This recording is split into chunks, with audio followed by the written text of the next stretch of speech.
Hello అందరికీ, Maggi packet పైన 2 minutes noodles అని ఉంటుంది కదా.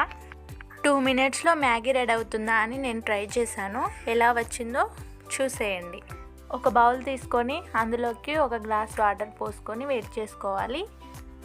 2 మినిట్స్లో కుక్ అవుతుందో లేదో అని హై ఫ్లేమ్లో పెట్టాను. వాటర్ వేడేటప్పుడు అందులోకి ఒక మ్యాగీ ప్యాకెట్ తీసుకొని వేసుకోవాలి. మ్యాగీ మసాలా కూడా వేసుకొని కలుపుకోవాలి. నేను కొంచెం స్పైసీగా ఉండడం కోసమని కొంచెం కారం, కొంచెం సాల్ట్ కూడా యాడ్ చేసుకున్నాను. కారం, సాల్ట్ యాడ్ చేసుకున్న తర్వాత మ్యాగీ నూడిల్స్ని బాగా బాయిల్ అవ్వనివ్వాలి.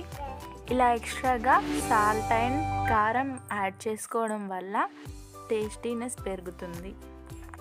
నూడిల్స్ బాయిల్ అయిన తర్వాత అందులోకి లాస్ట్లో మసాలా వేసుకొని కలిపి స్టవ్ ఆఫ్ చేసుకొని సర్వ్ చేసుకోవడమే. అంతే అండి, ఎంతో టేస్టీ అయిన మ్యాగీ మసాలా నూడిల్స్ రెడీ.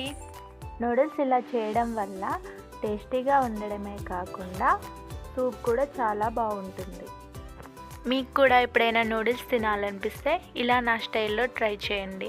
ఎలా వచ్చిందో కామెంట్ చేయండి friends. Please like and subscribe my channel. Thank you for watching video friends. Bye అందరికీ. మళ్ళీ కొత్త వీడియోతో కలుద్దాం.